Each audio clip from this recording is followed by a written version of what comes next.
जो पैगाम आपको लेना है और जिस पैगाम को आपने मंसूब किया है करबला की तरफ और कॉन्फ्रेंस का नाम रखा पैगाम करबला, तो करबला में भी हक की आवाज दबाने की कोशिश की गई है।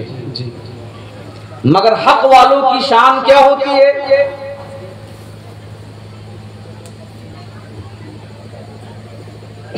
अभी हमारे नकीब साहब बड़ी अच्छी शायरी से आपको महसूस कर रहे थे। करबला में क्या हुआ? अच्छा ये बताइए, करबला में अभी आप लोगों ने 10वीं मुहर्रम को, 8वीं मुहर्रम को, 9वीं मुहर्रम को बड़की चौकी, छोटकी चौकी और क्या है बोलते हैं, मंझली चौकी भी है, बहुत नारा लगाया। ये बताइए करबला में जो जंग हुई, ये इस जंग की नौइयत क्या थी? ये जंग किनके दरमियान हुई है? क्या ये जंग इस्लाम और कुफ्र के दरमियान हुई है? किनके दरमियान हुई है? मालूम है कुछ? खाली या हुसैन करते रहे, शराब पी करके दूर ही से मुंह महक रहा और वो बदबख्त या हुसैन कह रहा है।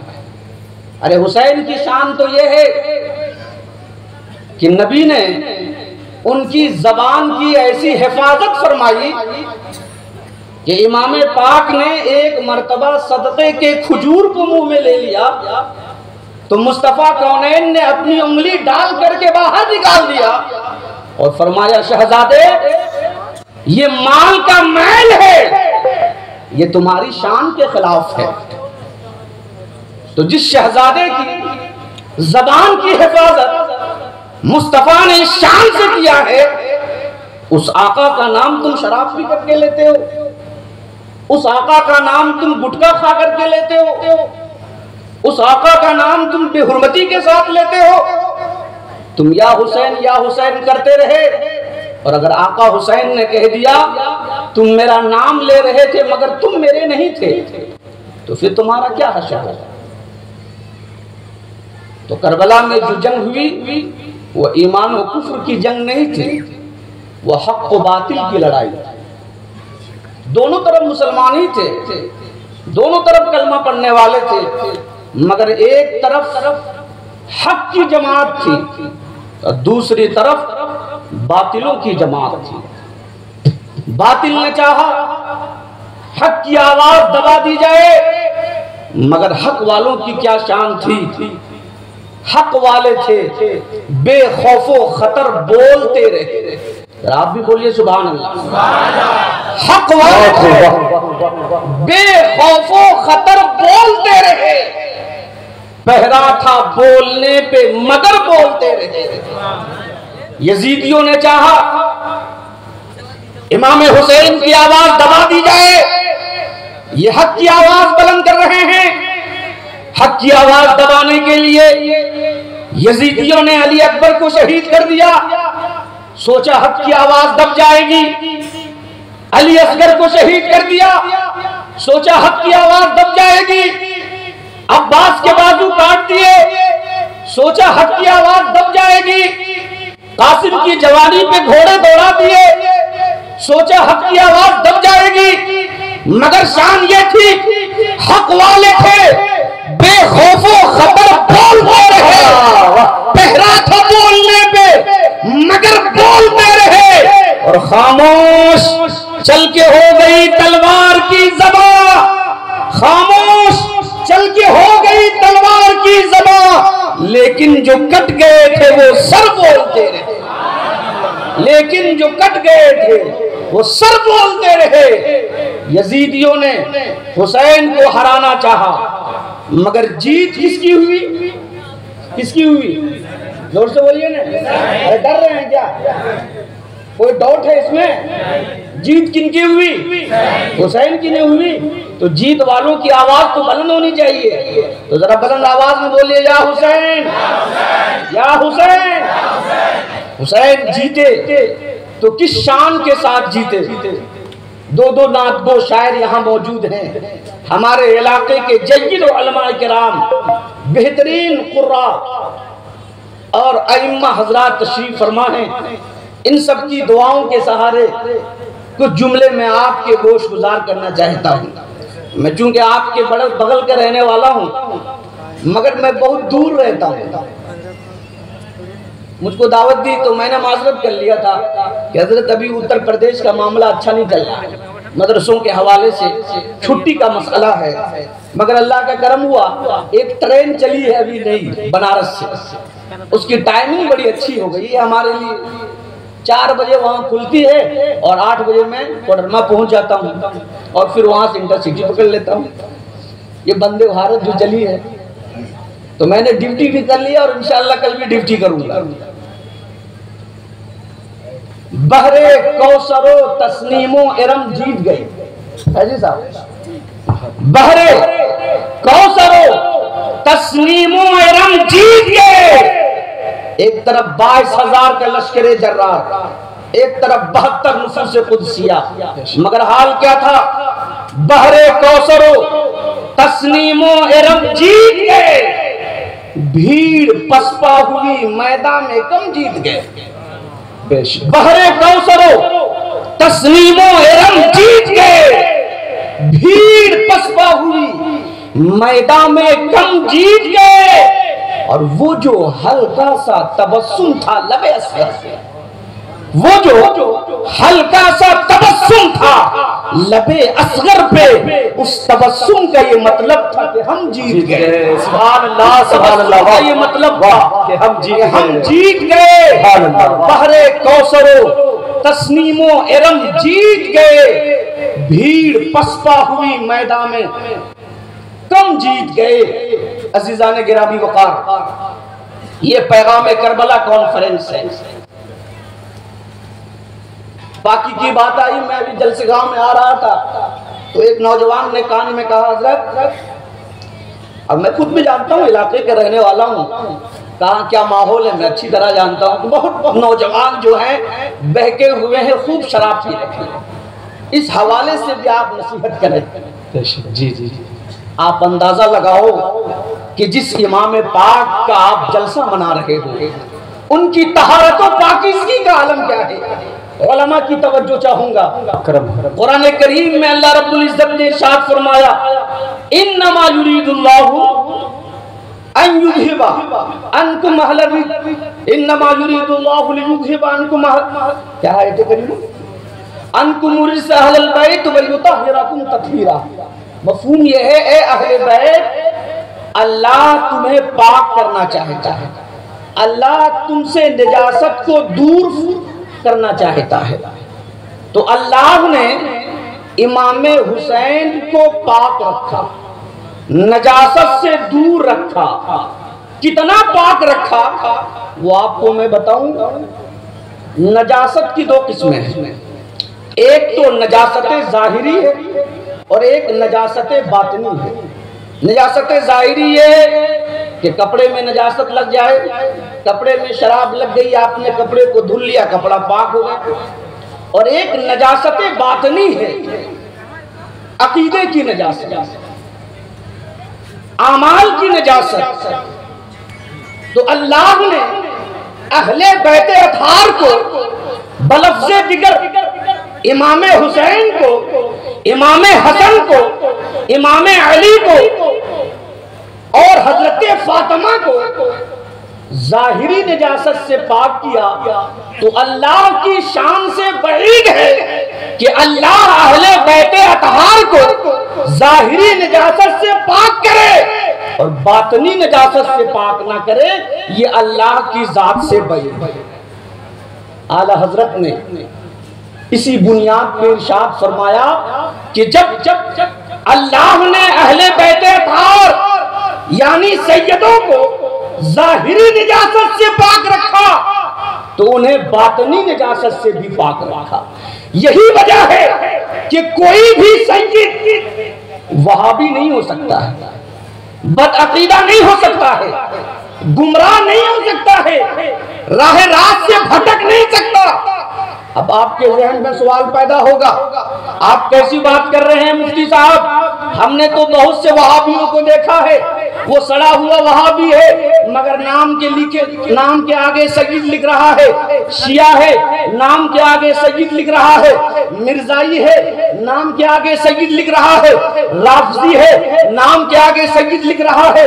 और आप कहते हैं कोई सईद बहक नहीं सकता, कोई सईद बहक नहीं सकता, कोई सईद भटक नहीं सकता, इसलिए कि अल्लाह ने सैयदों को जाहिरी नजासत से भी पाक रखा है, बातनी नजासत से भी पाक रखा है। आइए कुरान करीम से पूछते हैं, ए कुरान करीम तुम्हारा सच्चा दावा है, तुम्हारे दामन में हर एक मसले का हल मौजूद है, क्या इस मसले का हल भी मौजूद है कि आज बहुत से बदबख्त, बहुत से बदअकीदा अपने नाम के आगे सईद लिखते हैं, अपने आप को खानदान नबुव्वत से जोड़ते हैं, तो क्या उनकी सयादत का क्या मामला है, उनकी सयादत का क्या मसाला है? अजीजान गिरामी वकार, अगर आपका जहन करीब हो तो आओ मैं कुरान करीम की सैर कराऊं, उसकी आयतों की लज्जतों से आपको बहरमंद कराऊं। कुरान करीम की एक सूरत है जिस सूरत में हजरत नूह अलैहिस्सलाम के वाक़ये को तफसील से बयान किया गया है। हजरत नूह अलैहिस्सलाम ने बड़ी मेहनत की, बड़ी कोशिशें की, अपनी कौम को दावत व तबलीग का फरीजा अंजाम किया है। लोगों को कहा आओ जन्नत के रास्ते में, आओ हिदायत के रास्ते में। बहुत सालों तक हिदायत करते रहे, मगर उनके कौम के चंद अफराद ही मोमिन हुए हैं, बाकी लोग राह रास्त से भटकते रहे। बिलाखिर हजरत नूह अलैहिस्सलाम ने रब की बारगाह में दुआ किया, ऐ परवरदिगार आलम मेरी कौम मेरी बात को मानने को तैयार नहीं है, तेरी वहदानियत को तस्लीम करने को तैयार नहीं है, मेरी नबुव्वत और रिसालत को मानने को तैयार नहीं है। मौला इन्हें अजाब में हलाकत कर दे, इन्हें अजाब में गर्क कर दे। हजरत नूह अलैहिस्सलाम की दुआ कबूल हो गई। हजरत नूह अलैहिस्सलाम ने दुआ किया है, परवरदिगार आलम ने आसमान का सीना खोल दिया है, जमीन का सीना खोल दिया है, जमीन से पानी के चश्मे उगलने लगे हैं, आसमान से इतनी बारिश हुई है पूरी रूए जमीन जलथल हो गई है, हर तरफ पानी ही पानी है, हर तरफ सैलाब ही सैलाब है। अजीजान गिरामी वकार, हजरत नूह से परवरदिगार आलम ने इरशाद फरमाया, ऐ नूह एक कश्ती तैयार करो, इस कश्ती में अपने खानदान के लोगों को, अपने मानने वालों को तुम चढ़ा लो, इसलिए कि इस कश्ती पे जो सवार होगा वो बच जाएगा और जो कश्ती पे सवार ना होगा वो हलाक हो जाएगा। अजीजान गिरामी वकार, हजरत नूह अलैहिस्सलाम ने कश्ती बनाया है, ईमान वाले कश्ती में सवार हो गए, मगर आपका एक बेटा था जो बज़ाहिर तो मुसलमान था, बज़ाहिर कलमा पढ़ता था, बज़ाहिर आपके मजहब को मानता था, मगर दिल में निफाक छुपाए हुआ था, दिल में कुफ्र छुपाए हुआ था। जब हजरत नूह अलैहिस्सलाम ने अपने बेटे से कहा, या बुनय्या अर्कम माना वला तकुन माल काफिरीन, ए मेरे बेटे मेरी कश्ती में सवार हो जा, इसलिए कि जो कश्ती में सवार होगा वो नजात पा जाएगा, जो कश्ती में सवार न होगा वो हलाक हो जाएगा। तो बेटे ने कहा, ए अब्बा मुझे आपकी कश्ती की सवार नहीं जरूरत नहीं है, सावी इला जबलिन यासिमुनी मिनल मा, हम आपकी कश्ती पे सवार न होंगे, एक पहाड़ की चोटी पे चले जाएंगे और वहां जाकर के हम पानी में डूबने से बच जाएंगे। तो उस वक्त हजरत नूह ने कहा था,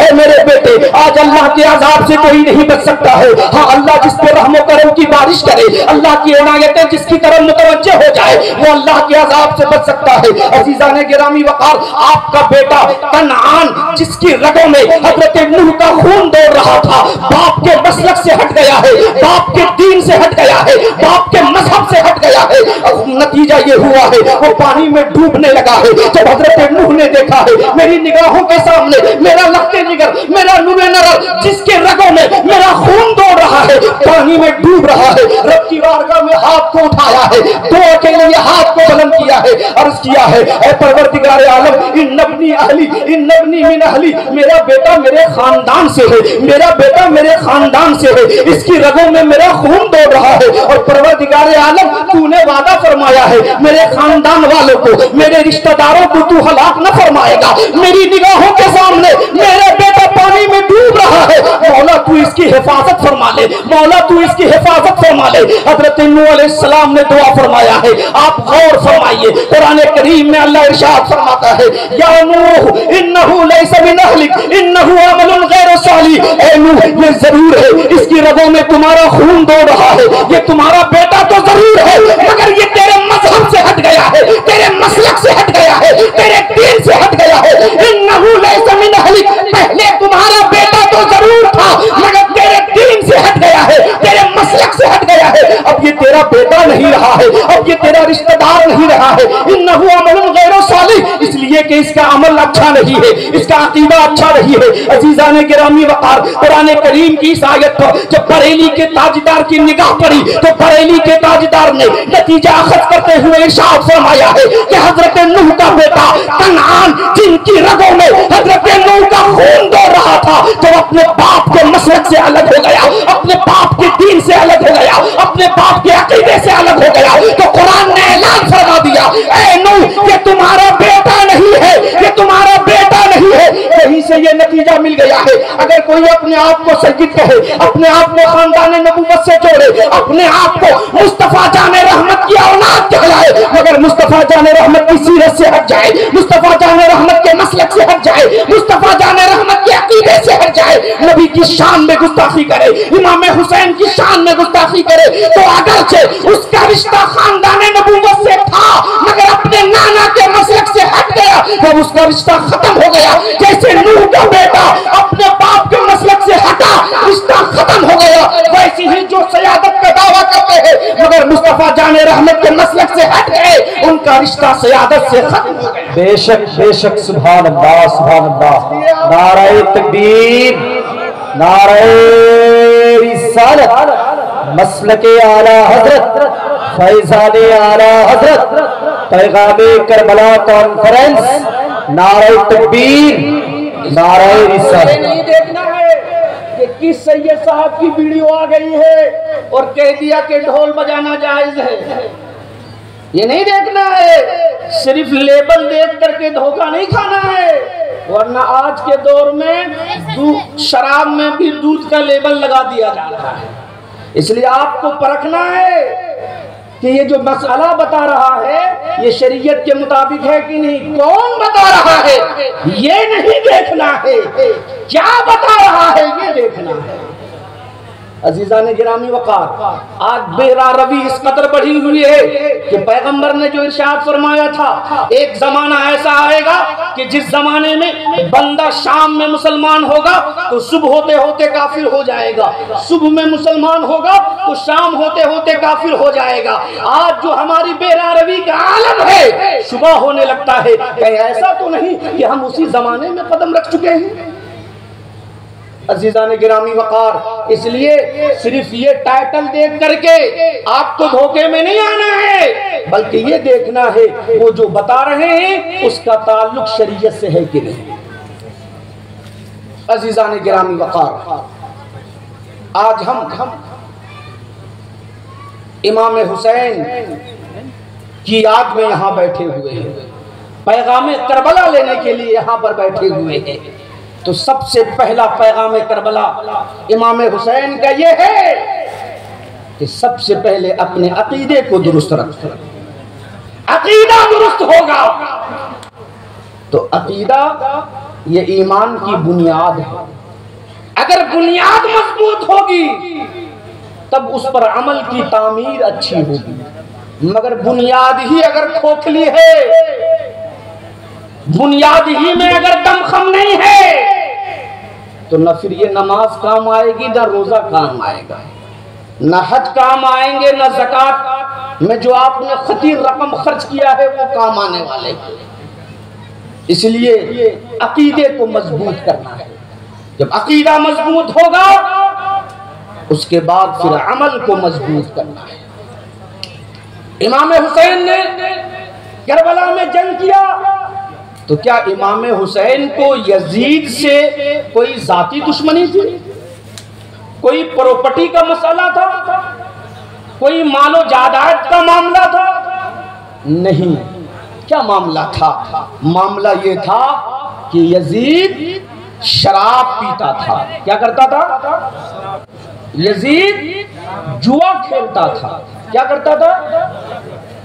यजीद जिनाकार था, यजीद झूठ बोलता था। तो ये बताइए, जो झूठ बोलने वाले हैं, जो शराब पीने वाले हैं, जो जिना करने वाले हैं, जो सूदखोरी करने वाले हैं, वो हुसैनी खेमे में होंगे कि यजीदी खेमे में? किस खेमे में होंगे? जन्नत हुसैनी खेमे वालों के लिए है कि यजीदी खेमे वालों के लिए? अच्छा, हुसैन ने जो जंग किया था वो यजीद के खिलाफ किया था, है ना जी। यजीद शराब पी रहा था, इसका मतलब ये हुआ कि हुसैन ने शराबियों के खिलाफ जंग किया। यजीद जुआ खेलता था, इसका मतलब ये हुआ कि हुसैन ने जुआरियों के खिलाफ जंग किया। यजीद नमाजों को छोड़ता था, इसका मतलब ये हुआ कि हुसैन ने बेनमाजियों के खिलाफ जंग किया। यजीद बेरहमी का शिकार था, शरीयत के हकाम को पसे पुश डालता था, हुसैन ने उसके खिलाफ जंग किया। इसका मतलब ये हुआ कि हुसैन ने जो राह हक से भटके हुए हैं, शरीयत के हकाम से दूर हैं, उनके खिलाफ जंग किया है। और ये बताओ कि हुसैन ने जिनसे जंग किया तो क्या कभी वो जन्नती हो सकता है? हो सकता है? तो आप खुद ही फैसला कर लो कि आपको जन्नत में जाना है या कहीं और जाना है। कहाँ जाना है? जन्नत में न जाना है तो जन्नत में जाने के लिए आपको क्या करना पड़ेगा? बोलिए जोर से, क्या करना पड़ेगा? हुसैन से मोहब्बत करना पड़ेगा। क्या करना पड़ेगा? हुसैन से। और किसी से मोहब्बत करने का क्या मतलब है? किसी से मोहब्बत करने का मतलब ये है कि उसके अखलाक व किरदार से मोहब्बत किया जाए। देखते नहीं कि आज का जवान किसी फिल्मी एक्टर से मोहब्बत करता है तो उसका हेयर स्टाइल इख्तियार करता है कि नहीं? उसके जो है पहनावे से मोहब्बत करता है, उसके किरदार से मोहब्बत करता है। तो किसी से मोहब्बत का मतलब ये हुआ कि उसके अखलाक व किरदार से मोहब्बत किया जाए, उसके कैरेक्टर से मोहब्बत किया जाए। और अगर आप हुसैनी हैं तो यकीन मानो, अगर आपकी मोहब्बत सच्ची है तो मैं नहीं कहता, हमारे और आपके पैगंबर कहते हैं जो हुसैन से सच्ची मोहब्बत करेगा खुदा की कसम वो जन्नती होगी। बोलिए ना सुभान अल्लाह। अल्लाह के रसूल इरशाद फरमाते हैं, मन अहब्बनी व अहब्ब हाज़ैन व उम्महुमा व अबाहुमा काना मई फी दरजती यौमल क़ियामा, कि जो मुझसे मोहब्बत करेगा, हसनैन करीमैन से मोहब्बत करेगा, इनकी वालिदा हजरत फातिमा से मोहब्बत करेगा, इनके वालिद हजरत अली से मोहब्बत करेगा, तो सिला क्या मिलेगा? आका फरमाते हैं, काना मई फी दरजती यौमल क़ियामा, क़यामत के दिन वो सिर्फ जन्नती नहीं होगा बल्कि इनकी मोहब्बत के सदके में गुलाम होने की हैसियत से जन्नत में उसी मकाम पर होगा जिस मकाम पर मुस्तफा कौनैन तशरीफ, सुभान अल्लाह, सुभान अल्लाह, जिस मकाम पर मुस्तफा जाने रहमत होंगे उसी मकाम पर हुसैन से मोहब्बत करने वाला भी होगा गुलाम होने की हैसियत से। बेशक। तो आप हुसैन से मोहब्बत करते हैं तो हुसैन से मोहब्बत का मतलब यह है कि आपको हुसैनियत से भी मोहब्बत करनी पड़ेगी। अजीज़ान गिरामी वक़ार, हुसैन को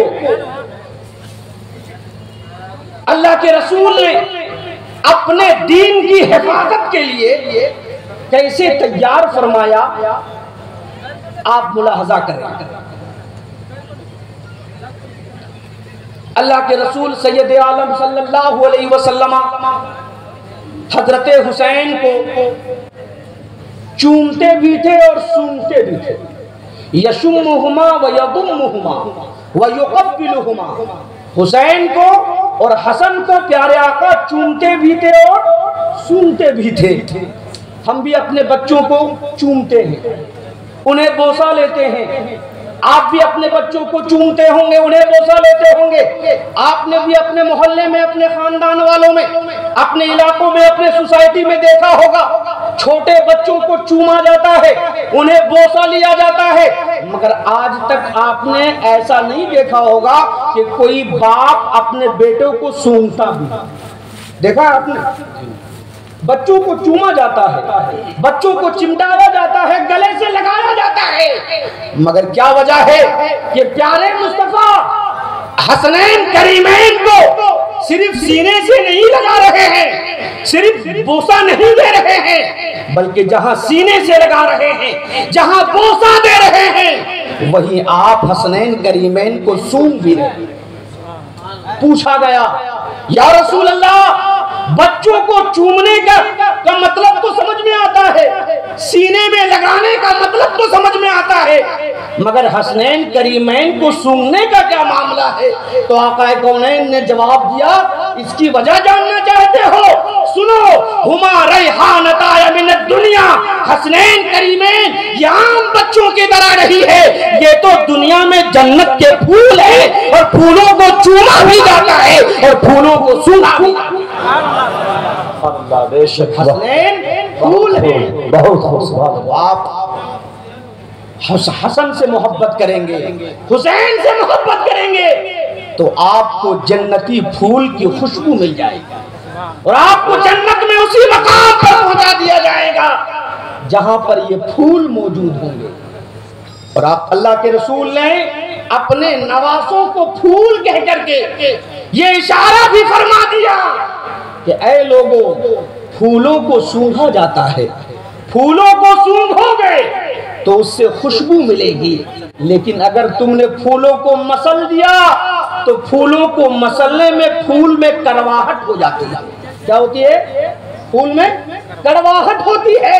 तो अपने नवासों को मुस्तफा कौनैन ने रेहाना करार दे करके, फूल करार दे करके अपनी उम्मत को पैगाम दे दिया, मेरे नवासे फूल हैं, अगर तुम इनसे मोहब्बत करोगे तो तुम्हें जन्नत की खुशबू मिल जाएगी, और अगर तुम इनसे जंग करोगे, इन्हें मसलने की कोशिश करोगे, तो जब फूलों को मसला जाए तो उनसे कड़वाहट मिलती है, फूलों को सूंघा जाए तो उनसे खुशबू मिलती है। हुसैन को सूंघोगे तो जन्नत की खुशबू मिलेगी, और हुसैन से जंग करोगे तो जहन्नम के दागते हुए अज़ाब में डालेंगे। बेशक बेशक, बहुत खूब।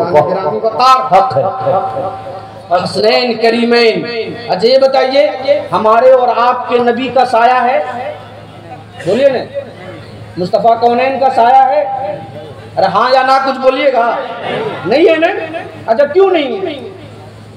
क्यों नहीं है?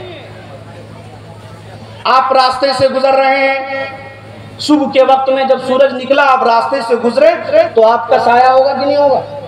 छोटा कि लंबा? सुबह के वक्त में बहुत लंबा साया होता है, और जैसे दिन आगे बढ़ता है साया छोटा हुआ जाता है। आप रास्ते से गुजर रहे हैं, आपका साया बहुत लंबा है, सामने से एक मोटरसाइकिल वाला आया और आपके साये को कुचलता हुआ पार हो गया। आप थाने में चले जाएं, ट्रैफिक एसपी के पास चले जाएं, कहें इसने मेरे साये को रोन दिया है, इसलिए इसके खिलाफ मनहानि का केस किया जाए। तो इंस्पेक्टर साहब क्या बोलेंगे, तू पागल हो गया है क्या? अबे साये को रोंदने पर मनहानि का केस नहीं होता, इसलिए कि ये कोई जुर्म नहीं है। तो दुनिया की अदालत में साये को रोंदना ये जुर्म नहीं है, मगर रब्बे कदीर की अदालत में मुस्तफा के साये को रोंदना ये जुर्मे अजीब है। तो परवरदिगारे आलम ने अपने हबीब के साये, अपने हबीब को साये से महफूज रखा, इसलिए कि अगर मुस्तफा का साया होता, मुस्तफा मक्का की गलियों में चलते, आपका साया जमीन पे पड़ता, अबू जहल गुजरता आपके साये को रोन देता, उतबा गुजरता आपके साये को रोन देता, शैबा गुजरता आपके साये को रोन देता। तो दुनिया की अदालत में साये को रोनना अगरचे जुर्म नहीं है, मगर रब्बे कबीर की अदालत में मुस्तफा के साये को रोनना ये जुर्म अजीम है। तो परवरदिगार आलम ने अपने हबीब को साये से पाक रखा। सुभान अल्लाह, नारे तकबीर, नारे रिसालत, मसलके आला हज़रत, अज़मते मुस्तफा, अज़मते मुस्तफा, पैगामे करबला कॉन्फ्रेंस, नारे तकबीर। जाना चाह रहा हूँ, आप पहुंचिए। ये तो मेरी तमहीदी गुफ्तगू थी। नबी को रहमतुल लिल आलमीन बनाकर भेजा गया। साये ने अर्ज किया, परवरदिगार आलम, नबी की रहमत तो हर शय पे आम है, दुनिया की हर चीज नबी की रहमत से हिस्सा पा रही है। नबी के फैज से चांद ने भी हिस्सा पाया, नबी की रहमत से सूरज ने भी हिस्सा पाया, नबी की रहमत से सितारों ने भी हिस्सा पाया है, नबी की रहमत से चरिंदों परिंद ने भी हिस्सा पाया। मौला मैं तो साया था, मुझे भी नबी के साथ चिमटा दिया होता, नबी के साथ लगा दिया होता, ताकि मुस्तफा जाने रहमत की के साये में रहता, उनकी बरकतें हासिल करता। जब साये मुस्तफा ने अल्लाह की बारगाह में अरीजा पेश किया है, अपनी तमन्नाओं को जाहिर किया है, तो परवरदिगार आलम ने मुस्तफा का साया बनाया है, मगर साया होने की हैसियत से नहीं है, मगर किस हैसियत से है। आओ मैं आपको बताता हूँ, जरा जहन को करीब करो। हमारे यहाँ बच्चा पैदा होता है, आपके यहाँ बच्चा पैदा होता है। जब बच्चे की पैदाइश होती है, बच्चे को उसकी माँ देखती है, उसका बाप देखता है, दाई देखती है, खानदान वाले देखते हैं। हजरत अली के यहाँ भी दो बच्चे पैदा हुए हैं। हजरत अली से पूछा जाए, ए अली आपके यहाँ जो दो बच्चे पैदा हुए हैं उनकी शान क्या है, तो हजरत अली इरशाद फरमाते हैं, अल हसन अशबह रसूलुल्लाह सल्लल्लाहु अलैहि वसल्लम मा बैन सदरे इल रास वल हुसैन अशबह रसूलुल्लाह सल्लल्लाहु अलैहि वसल्लम मा काना असफल मिन जालिक। ऐ लोगों, तुम जानना चाहते हो मेरे यहाँ जो तो शहजादे पैदा हुए उनकी हैसियत ये है, उनकी हैसियत ये है, मेरे बड़े शहजादे हुसैन नाभ से लेकर सीना से लेकर सर तक मुस्तफा के मुशाबे हैं, और दूसरे साहबजादे हुसैन सीना से लेकर पैर तक नबी के मुशाबे हैं, नबी के मुशाबे हैं। तो इमाम हुसैन इमाम हसन ये मुस्तफा के साया है, ये मुस्तफा के साया है। मुस्तफा का साया अल्लाह ने बनाया है, मगर साया होने की हैसियत से नहीं है, बल्कि एक साया इमाम हसन को बना दिया है और दूसरा साया इमाम हुसैन को बना दिया है। और अजीजाने गिरामी वक़ार, मुस्तफा के साये से मोहब्बत करना ये नबी से मोहब्बत करना है, और मुस्तफा की साये की गुस्ताखी करना ये नबी की गुस्ताखी करना है। तो जो हुसैन से मोहब्बत करेगा वो नबी से मोहब्बत करने वाला होगा, और जो हुसैन से गुस्ताखी करेगा वो नबी की गुस्ताखी करने वाला है। और हसन हुसैन ये नबी के साया हैं। मैं नहीं कहता, हमारे और आपके इमाम, सबके इमाम, बरेली के ताजदार इमाम अहमद रजा खान फरमाते हैं, मादूम न था साये शाहे सकलैन, मादूम न था साये शाहे सकलैन, उस नूर की जलवगा थी जाते हसनैन। तमसील ने उस साये के दो हिस्से किए, आधे से हसन बने, आधे से हुसैन। अजीजाने गिरामी वक़ार, तो हुसैन को मुस्तफा का साया बनाया गया है, हसन को मुस्तफा का साया बनाया गया है। और जो मुस्तफा का साया होगा उनकी अजमतों का आलम क्या होगा, जो मुस्तफा का शबीह होगा उनकी अजमतों का आलम क्या होगा। इसीलिए तो पैगंबर ने फरमाया है, जो हसन हुसैन से मोहब्बत करेगा वो जन्नती होगा, जहन्नम की आग उसे जला नहीं सकती। मगर याद रखो मुसलमानों, हसन हुसैन से मोहब्बत का क्या तकाज़ा है। किसी से मोहब्बत का मतलब यह है कि उसके अखलाक से मोहब्बत किया जाए। करबला में जहां औरतों ने अपना किरदार, मर्दों ने अपना किरदार निभाया है, वहीं औरतों ने भी अपना किरदार निभाया है। मर्दों ने करबला में सजदा नहीं छोड़ा है और औरतों ने करबला में पर्दा नहीं छोड़ा है। बेशक बेशक। इसलिए मेरी माँ बहने, आप बैठी हुई हैं, हमारा ये इलाका पर्दे के एतबार से बहुत पीछे है। एक फतवा मेरी नजर से गुजरा है, फतवा रज़िया शरीफ में, अगर मैं उसको बयान कर दूं यहाँ पे तो शायद के हमारे इलाके में कोई एक ऐसा मौलाना मिल जाए जो इमामत के काबिल है, मगर उन मसले को बयान नहीं किया जाए। हर जगह का उर्फ अलग अलग होता है। उर्फ का देखना, मल्लम यारिफ अहला ज़मानी व हुवा जाहिल। इसलिए मेरी माँ बहनों, आप आए हो तो आप भी याद रखो, करबला में सिर्फ मर्दों का किरदार नहीं था, औरतों का भी किरदार था। हजरत ज़ैनब ने जिस बामर्दी और हिम्मत और हौसले का मुजाहरा किया है, अगर तारीख इंसानियत में बहादुर खवातीन का तज़किरा लिखा जाएगा तो वो तज़किरा उस वक्त तक मुकम्मल नहीं होगा जब तक कि हजरत ज़ैनब का जिक्र ना किया जाए, जब तक कि हजरत सकीना का जिक्र ना किया जाए, जब तक कि हजरत उम्मे रुबाब का जिक्र ना किया जाए। आपने देखा नहीं जब इमाम हुसैन का सरे पाक दिमिश्क की सरजमीन पे लाया जा रहा था तो आपका सर काफिले से बिल्कुल करीब था। एक सहाबी रसूल हैं, उन्होंने देखा कि ये तो इमाम हुसैन का सर जा रहा है, तो आप दौड़े हुए आए, हजरत ज़ैनब की बारगाह मरीज़ा पेश किया कि मैं तो आपके नाना जान का खादिम हूँ, अगर मेरे लायक कोई काम हो तो आप बताएं।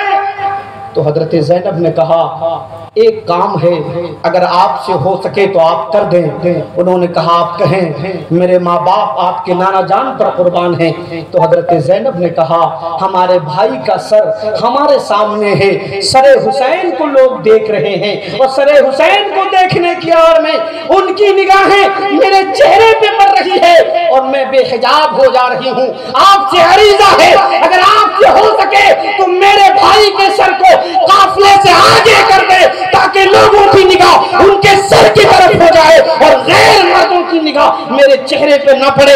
उस साहबी रसूल ने 4000 दिरहम को दे करके सरे हुसैन को काफिले के आगे कर दिया है और हजरत ज़ैनब ने हजरत फातिमा की कनीजों को यह पैगाम दे दिया है, अगर मुसीबत आ जाए तो तुझे बाल नहीं नोचना है, चेहरे पे मातम नहीं करना है, बेफिक्री का मुजाहरा नहीं करना है। तुम देखते रही है हमारे सामने अली अकबर की लाश भी है, हमारे सामने अली असगर की लाश भी है, हमारे सामने हमारे भाइयों की लाश भी है, गमों का पहाड़ टूट पड़ा है। ऐसे मौके पर भी हमने अपने पर्दे का एहतमाम किया है, अपनी इज्जत की हिफाजत की है, अपनी अजमत की हिफाजत की है, अपने नामूस की हिफाजत की है, अपनी इज्जत की हिफाजत की है, अपनी पाक दामनी की हिफाजत की है। अगर तुम मुझसे मोहब्बत करते हो तो तुम जिस हाल में भी रहेगा अपने पर्दे का ख्याल रखना। अज़ीज़ान गिरामी वक़ार, आज हमारे यहाँ अल्हम्दुलिल्लाह उलमा की कमी नहीं है, इल्म हमारे यहाँ बहुत है, मगर पता नहीं क्यों हमारे यहाँ ये बला दूर क्यों नहीं होती है बेपर्दगी का, शराब नोशी का। ये हमारे जवान जो शराब पीते हैं, याद रखो शराब पीना हराम क़त्ई है। शराब की हुर्मत कुरान करीम में मंसूस है, जो उसकी हुर्मत का इनकार करे वो तो काफिर हो जाएगा और जो हराम जान करके पी ले तो वो गुनाहे कबीरा का मुर्तकिब होगा, जहन्नम के दहकते हुए आग में उसे डाला जाएगा। तुमने सिर्फ जहन्नम का नाम सुना है, उसके औसाफ को पढ़ो तो तुम्हारे रोंगटे खड़े हो जाएंगे। उलमा ने बयान फरमाया जहन्नम की आग तो नौजवानों में तुमसे मुखातिब हूँ, तुम जो बेराहवी के शिकार हो। आज तो हाल ये है, हमारे उलमा ने तुम्हें लाठी खेलने की इजाजत इसलिए दी थी ताकि तुम्हारे बाजुओं में हिम्मत पैदा हो जाए, तुम्हें तलवार चलाने का सलीका पैदा हो जाए। मगर मेरे नौजवानों, तुम्हें डूब के मर जाना चाहिए। अब हमारे इलाके में ये बुराई आ गई है कि बाजे लगा दिया जाता है, उसमें गाना चलता रहता है और बच्चे पता नहीं डंडे में गाने के धुन पे लाठी खेल रहे हैं। अबे तुम्हें नाचने का शौक है तो नचनियों में क्यों नहीं भर्ती ले लेते, 2-4 पैसे मिल जाएंगे। हक बात है, तुम्हें लाठी खेलने की इजाजत है मगर इसलिए ताकि तुम्हारे अंदर फन आ जाए, तुम्हारे बाजुओं में ताकत आ जाए, तुम्हें तलवार चलाने का सलीका मिल जाए, तुम्हें नेज़ा जनी का सलीका मिल जाए, तुम्हें डांस करने के लिए, बहुत कमर को हिलाने के लिए। अगर तुम कमर को हिलाने के लिए पैदा हुए हो तो तुम में और ट्रेनों में चलने वाले हिजड़ों में क्या फर्क है? इसलिए याद रखो, अगर तुम मुसलमान हो, मुसलमान के यहाँ तुमने जन्म लिया है, इस्लामी तुम्हारा नाम है, इस्लामी लिबास तुमने पहन लिया है, तो सच्चे और पक्के मुसलमान हो जाओ। कुरान करीम में अल्लाह ने फरमाया या अय्युहल्लज़ीना आमनू आमिनू, ऐ ईमान वालो। लफ्जी तर्जमा तो यही होगा, ईमान वालो ईमान लाओ। ये और बात है, तावील की जाएगी तफसीर में, ऐ ईमान वालो ईमान पे साबित कदम रहो, मगर लफ्जी माना तो यही है। अब ईमान वालों को ईमान लाने का हुक्म दिया जा रहा है। ये तो होता है जो लोग खाना नहीं खाए वो आके खाना खा ले, मगर ये ईमान वालों को ईमान लाने का, ये ऐसी ही लोगों का जिनका नाम सिर्फ मुसलमानी है मगर काम काफिराना है, अमल मुशरिकाना है, ऐसी ही लोगों को कहा जा रहा है। अगर तुमने कलमा पढ़ लिया है, अगर तुमने मुस्तफा कौनैन की अजमतों का एतराफ कर लिया है, अगर मुसलमानों के यहाँ जन्म ले लिए हो, अगर कलमे के दावेदार हो, तो सच्चे और पक्के मुसलमान हो जाओ। तुम चलो तो रास्ते से चलने वाला देखने वाला तुम्हें कह करके ये पुकारे, ये कोई दुनियादार का गुलाम नहीं जा रहा है, ये नबी के मुख्तार का गुलाम। सुभान अल्लाह, सुभान अल्लाह। मैं ये बता रहा था कि जहन्नम का तुमने सिर्फ नाम सुना है, उलमा ने बयान फरमाया 1000 साल तक जहन्नम को जलाया गया तो उसकी आग लाल हो गई, सुर्ख हो गई। फिर 1000 साल तक उसकी आग को जलाया गया तो उसकी आग सफेद हो गई। फिर 1000 साल तक उसकी आग को जलाया गया तो उसकी आग बिल्कुल काली हो गई है। वहां रोशनी का कोई इंतजाम नहीं है। अगर जहन्नम की एक मामूली चिंगारी दुनिया में डाल दिया जाए तो पूरी दुनिया जलकर खाकिस्तान हो जाए। नौजवानों, मेरी माँ और बहनों, ये सूरज जो हमसे बहुत दूर है, आज इसकी तमाज़त का आलम ये है कि थोड़ी देर के लिए लाइट चली जाए तो हम पसीने में शराबोर हो जाते हैं, हम गर्मियों को बर्दाश्त नहीं कर पाते, तो जहन्नम की आग को कैसे बर्दाश्त कर पाएंगे। एक जहन्नमी को जब जहन्नम में डाला जाएगा उसे क्या ग़िज़ा दिया जाएगा। उसे जब प्यास लगेगी वो पानी मांगेगा। जब उसे सैराब किया जाएगा, कुरान में इरशाद हुआ वसुक़ू मान हमीमन फ़क़त्ता अमआहुम, इतना गर्म पानी उसे खोलता हुआ दिया जाएगा कि जब वो पिएगा फ़क़त्ता अमआहुम, तो वो गर्म पानी उसके पेट के अंदर जितनी आते हैं, जितनी अतड़िए हैं, उन सबको जलाकर टुकड़े टुकड़े करके जिस्म से बाहर कर देगा। एक जहन्नमी को जहन्नम में जब ग़िज़ा दिया जाएगा, अल्लाह इरशाद फरमाता है इन्ना शजरतज़ ज़क़ूम तामुल असीम कल मुहल यग़ली फिल बुतून कग़लिल हमीम, बेशक थूहड़ का दरख्त, ये थूहड़ का दरख्त क्या है, इतना बदबूदार दरख्त है कि इसकी बदबू अगर कोई जिंदा सूंघ ले तो फौरन उसका दम घुट जाए, उसकी रूह कफ़स-ए उनसुरी से परवाज़ कर जाए और वो अल्लाह का प्यारा हो। ये थूहड़ का दरख्त ये जहन्नमियों की ग़िज़ा, तामुल असीम जहन्नमियों की ग़िज़ा है। कल मुहले, ये तिलछट की तरह होगा। तिलछट आप जानते हैं ना, गले सड़े तांबे की तरह होगा।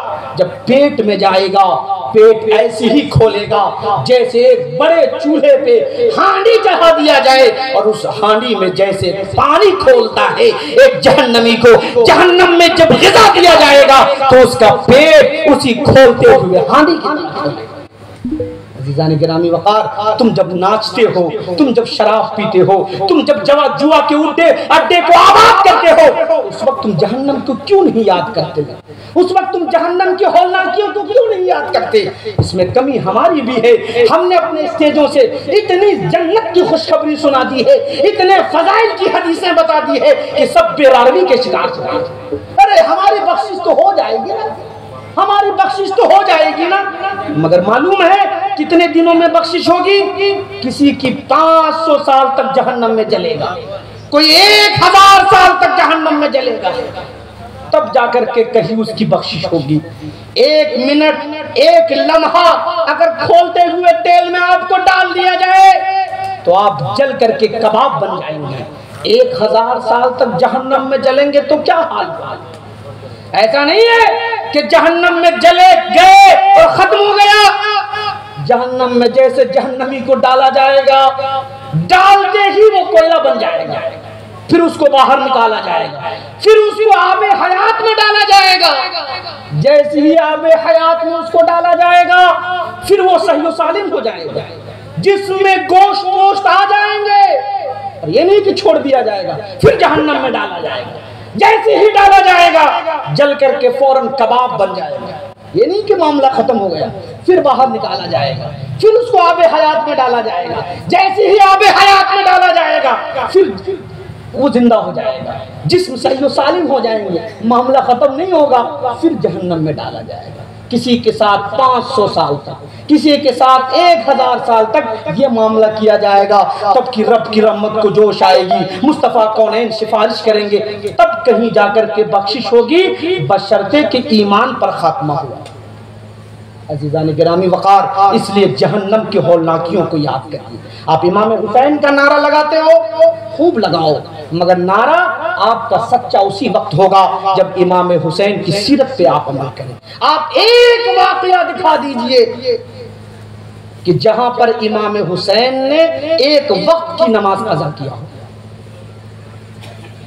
अरे घर तो घर, मैदान करबला, आपने ये वाक़या सुन लिया है, जहां पर हर तरफ तीरों की बरसात, तलवारें चमक रही हैं, यजीदी कुत्ते हसनैन करीमैन के शहजादों के खून के प्यासे हैं। ऐसे मसाइब के आलम में भी हुसैन ने खानदान को लुटा दिया है, मगर सजदे की इज्जत को बचा लिया है, नमाज के आबरू को बचा लिया है। तो अगर आप सच्चे हुसैनी हो तो आपको भी नमाज की पाबंदी करनी पड़ेगी। एक नौजवान हमको बता रहे थे, हमारे यहाँ माशाअल्लाह अब एक ट्रेंड चला है, बड़ी अच्छी बात है कि हम मस्जिदों को बड़ी खूबसूरत बना रहे हैं, बड़ी कीमती बना रहे, बहुत जरूरी है, होना चाहिए। मैं तो कहता हूँ कि हर मस्जिद में एसी लगानी चाहिए, कम से कम इसी बहाने से 2-4 घंटे जाकर के नौजवान मस्जिद में तो बैठे। अब बैठेंगे तो 2-4 घंटे, मैं तो इतना नहीं जानता कि इतने बदआमाल हो गए कि मस्जिद में बैठ करके भी गुनाह करेंगे। 2-4 घंटे बैठ करके तो गुनाह से तो बच जाएंगे। खैर बिकाइल अर्द मसाजिदुहा व शर्रु बिकाइल अर्द अस्वाकुहा, रूए जमीन की सबसे बेहतरीन जगह अगर कोई है तो वो आपकी मस्जिद है, मस्जिद। और रूए जमीन की सबसे बुरी जगह अगर कोई है तो वो बाजार है। मगर हमारा हाल क्या है, जब हम बाजार जाएंगे तो खूब बढ़िया से क्रीम उरीम लगा करके जाएंगे, अच्छा कपड़ा पहन करके जाएंगे, और जब मस्जिद में जाएंगे तो फटा पुराना कपड़ा पहन करके चले जाएंगे। अबे नादानो, कभी तुमने सोचा एक साहब के यहाँ जाना है मिलने के लिए तो अच्छा लिबास पहन करके जाते हो, एक नेता से मिलने जाना है तो उम्दा लिबास पहन करके जाते हो, बढ़िया से एकदम टिप टॉप अंदाज में जाते हो। ये दुनिया का मामूली हाकिम है जो चंद दिनों के लिए है, और जब तुम मस्जिद में जाते हो तो कहाँ जाते हो मालूम है? सिर्फ हाकिम की बारगाह में नहीं, अहकमुल हाकिमीन की बारगाह में जाते हो, जो सबसे बड़ा हाकिम है। तो जब उसकी बारगाह में जाते हो तो तुम्हें किस एहतमाम के साथ जाना चाहिए, किस एहतमाम के साथ जाना चाहिए? इसलिए अजीज़ान गिरामी वक़ार, हमें अपनी रविश को बदलना होगा, हमें अपने अंदाज को बदलना होगा। और मेरी माँ और बहनें बैठी हुई हैं, आप हजरत फातिमा की कनीज हैं। मैं आपको बल्कि पूरे तारीख पढ़ने वालों को ये मैं चैलेंज देता हूँ कि कोई वो एक वाकया दिखा दें कि जहां पर हजरत फातिमा ने एक वक्त की नमाज कज़ा किया, एक वक्त की नमाज कज़ा किया हो। आपके जहन में हो सकता है सवाल पैदा होगा कि औरत होकर के कैसे नमाज ने कज़ा किया होगा? औरतों की तो मजबूरी होती है कि महीने में कुछ अय्याम तो नमाज कज़ा करने होंगी, जब बच्चे की पैदाइश होगी तो नमाज कज़ा करनी होगी। मगर याद रखो, मैंने कुरान करीम की उस आयत की तिलावत की है जिसमें यह है कि अल्लाह ने अहले बैत अतहार को नजासत से पाक रखा है। अल्लाह ने फातिमा को ऐसी नजासत से पाक रखा है कि आम औरतों की जो नपाकी का जमाना आता है, अल्लाह ने फातिमा को उससे भी पाक रखा। नारे तकबीर, नारे रिसालत, मसलके आला हजरत, फैजाने आला हजरत अलहाज मुबारक हुसैन मुबारक साहब क़िबला, नारे तकबीर, नारे रिसालत, मुफ्ती फैजुल्लाह साहब क़िबला, नारे रिसालत। फातिमा के यहाँ बच्चे की विलादत होती थी, हजरत हसन पैदा हुए, 1 मिनट के बाद हजरत फातिमा पाक हो गई। हजरत हुसैन पैदा हुए, चंद ही लम्हों के बाद हजरत फातिमा पाक हो गई। तो आपकी जो सैयदा हैं, जिनकी आप कनीज हो, उनकी तहारत का ये आलम है कि एक वक्त भी नमाज कज़ा नहीं किया है। और आपका क्या हाल है? आप कितनी नमाजें कज़ा कर रही हैं? आप कितने रोजे कज़ा कर रहे हैं? और अभी मैं एक बात बताकर अपनी गुफ्तगू को खत्म करूंगा। अभी मैं 10 मुहर्रमुल हराम को, चूंकि आप हमारे हैं, मैं आपके इलाके का हूँ, 10 मुहर्रमुल हराम को मैं अपने आइम्मा किराम, अपने उलमा से भी मैं मुखातिब हूँ। कोरबा छत्तीसगढ़ में था। मैंने वहाँ का जो माहौल देखा, 10 मुहर्रम यानी शब गौर, सुनिए, मेरी उम्र तकरीबन 38-39 साल है। मैं इस पूरी उम्र में जैसा इस्लामी माहौल मुहर्रमुल हराम के महीने में मैंने वहां देखा, पूरे हिंदुस्तान में मैंने कहीं नहीं देखा। ऐसा नहीं कि मैंने हिंदुस्तान का दौरा नहीं, बहुत से इलाकों का दौरा किया। इतना अच्छा माहौल। रात में ऐलान हो गया, रात में मेरी तकरीर हुई, ऐलान हो गया कि सुबह 8 बजे तमाम लोगों को मस्जिद में हाजिर हो जाना है। थोड़ी देर मुफ्ती साहब की तकरीर होगी, उसके बाद सब लोग इज्तिमाई तौर पर, यानी इज्तिमाई तौर का मतलब यह कि जमात के साथ नहीं, एक साथ मस्जिद में हाजिर होकर के हम सब लोग आशूरा की नमाज अदा करेंगे। ये रात में ऐलान हो गया। मैंने देखा कि 8:30 बजते बजते पूरी मस्जिद खचाखच भर गई। बोलिए ना सुभान अल्लाह। ऐसा लगा हमको कि आज कहीं ईद का दिन तो नहीं है। मैंने पूछा ये माहौल कब से है? तो एक हाजी साहब हैं वहाँ पे, हाजी इस्माइल साहब, जो हुजूर मुफ्ती आजम के मुरीद है। उन्होंने कहा हजरत हमारे यहाँ भी माहौल वैसे ही था कि 10वीं मुहर्रम को जब इमाम हुसैन करबला में नमाज की आबरू बचाने के लिए जंग कर रहे थे, रोजे की इज्जत बचाने के लिए जंग कर रहे थे, कुरान की तकद्दुस को बचाने के लिए जंग कर रहे थे, काबे की हुर्मत को बचाने के लिए जंग कर रहे थे, हमारे यहाँ लोग ढोल ताशों में मशगूल रहा करते थे, लग़वियात में मशगूल रहा करते थे। मैंने खूब मेहनत किया। अल्लाह का शुक्र हुआ कि सब लोग राह रास्त पे आ गए। और आशूरा के दिन जो दुआओं की कबूलियत का दिन है, बोलिए ना सुभान अल्लाह, रिज़्क में कुशादगी का दिन है। आपको मालूम है हदीस शरीफ में आया है कि जो लोग यौम आशूरा को अपने घर वालों के लिए रिज़्क में कुशादगी खूब खाना पकाएगा तो अल्लाह ताला साल भर तक उसके रिस्क में बरकत अता फरमाएगा। हमारे यहाँ क्या है, उस दिन ही खाना नहीं पकाएंगे। अरे बहुत काम है, शिरनी बनाना है तो रेगिस्तान जाना है, यहाँ जाना है। अरे उस दिन खाना पकाने का दिन है।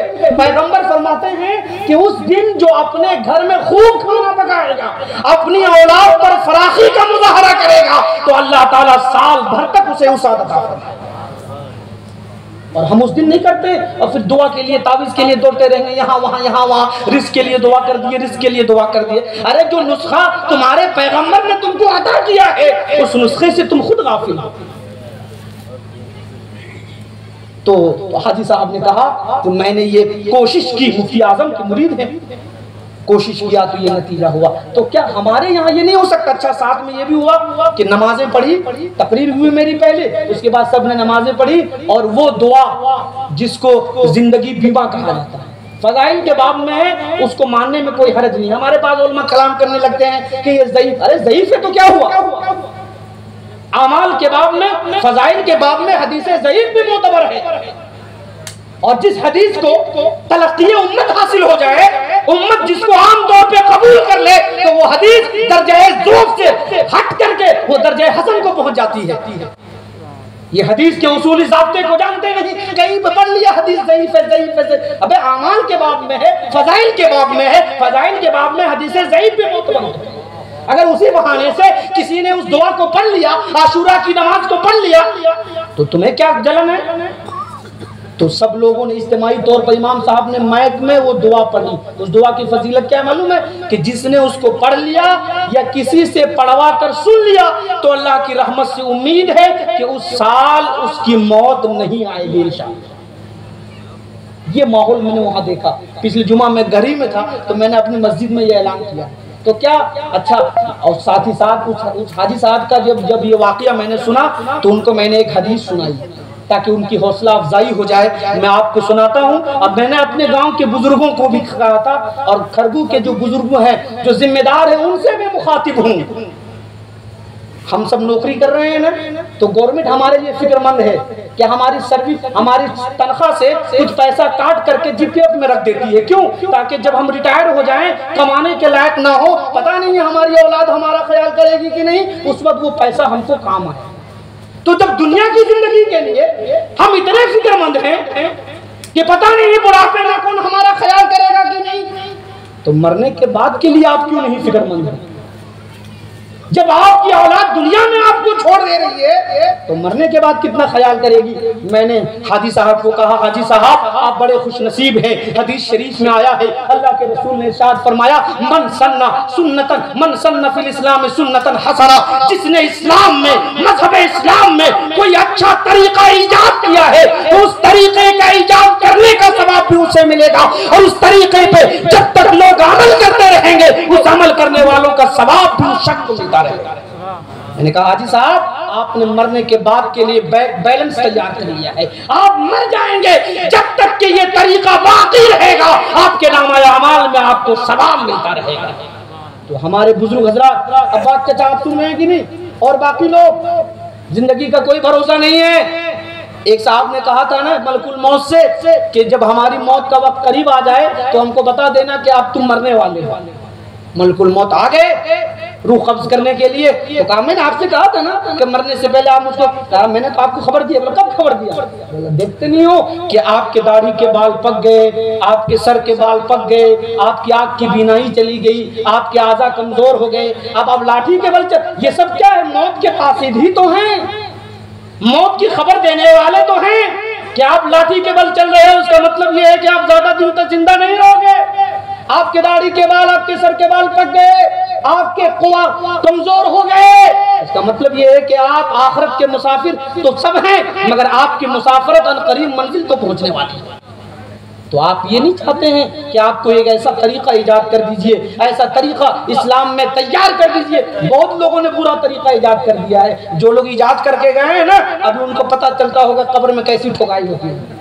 तो आप अच्छा तरीका इजाद करके जाइए, आप अच्छा तरीका इजाद करके जाएंगे तो इसका सवाब आपको मिलेगा, और मरने के बाद भी इसका सवाब आपको मिलता रहेगा। मैं एक मरतबा तहदीस नेमत के तौर पे बयान कर रहा हूँ, अकोला प्रोग्राम गया था महाराष्ट्र, वहाँ में गया तो मैंने देखा कि यहाँ पर जो है इशा की नमाज के बाद इमाम साहब सारे मुक्तदियों को बैठा देते हैं और बावाज़े बुलंद सूरे मुल्क की तिलावत करते हैं, सूरे मुल्क की तिलावत करते हैं। ये बात हमको बहुत पसंद आई। मैं जैसे ही घर वापस आया अल्हम्दुलिल्लाह वो तरीका मैंने अपनी मस्जिद में राइज कर दिया। सुभान अल्लाह। आज हमारे यहाँ ईशा की नमाज में चले जाइए, इमाम साहब हाफिज साहब नमाज के बाद जोर से सूरे मुल्क की तिलावत करते हैं, बाकी मुसल्लियान जिनको कुरान पढ़ना नहीं आता उसी बहाने से वो सूरे मुल्क की तिलावत को समाप्त कर देते हैं। तो क्या ये अच्छा तरीका इजाद नहीं कर सकते? आप कर सकते हैं कि नहीं? कर सकते हैं कि नहीं? तो मैं उम्मीद करूंगा कि आने वाले आप जो काम करते हैं नेक काम वो करिए, मैं मना नहीं कर रहा हूँ। आप लाठी खेलिए, आप जुलूस निकालिए, शरीयत के दायरे में रह करके लाठी खेलना ये आपके लिए जरूरी है, हमारे लिए जरूरी है, मैं उससे मना नहीं करता, मगर ये भी तरीका आप इजाद करना। इन्नल हसनात युज़हिबुन सय्यात, अरे नेकियां बुराइयों को खत्म करती है। अगर आपसे गुनाह हो रहा है तो गुनाह से बचने की कोशिश करिए, मगर साथ में कुछ नेकियां तो भी कर लीजिए ताकि उन नेकियों की बदौलत में आपकी बुराइयां खत्म हो जाए। तो आप करेंगे? इमाम साहब साल भर से मेहनत करिए। मैंने भी अपने इमाम साहब मौलाना फहीम को कहा है कि साल भर से कोशिश करिए, और जो बूढ़े लोग हैं उनको कहिए। अच्छा हमारे यहाँ ये है कि रमजान का रोजा तो मर्द औरत सब रखते हैं, मर्द लोग में भी 50% नहीं रखते हैं, मैं तो पर्दापोशी में बोल दे रहा हूँ, रखते हैं। रोजे के मामले में औरतें माशाअल्लाह बहुत माहिर। आशूरा का रोजा भी हम ये समझते हैं ये औरतों का हक है, मर्द तो रखते ही नहीं। अल्लाह के रसूल ने इरशाद फरमाया जो आशूरा का रोजा रखेगा अल्लाह ताला 1 साल के पिछले गुनाह उसके माफ फरमा देगा। बोले ना सुभान अल्लाह। तो आशूरा का रोजा आप अंदाज़ से रखेंगे? रखेंगे कि नहीं रखेंगे? और साथ ही साथ ये इमाम साहब हमारे उलमा हजरात माहौल बनाइए, आने वाले साल में आशूरा की नमाज हम सब इज्तिमाई तौर पर बगैर जमात के, क्योंकि नफल की जमात तदाई के साथ जायज नहीं, बगैर जमात के मगर सब लोग मस्जिद में हाजिर होकर के इंशाअल्लाह कम से कम 2 रकात आशूरा की नमाज पढ़ेंगे। बोलिए सुभान अल्लाह। जरा हाथ को उठा करके वादा कर लीजिए ना, आने वाले साल में आशूरा के दिन हम 2 रकात नफल नमाज मस्जिद में पढ़ेंगे। पढ़ेंगे कि नहीं पढ़ेंगे?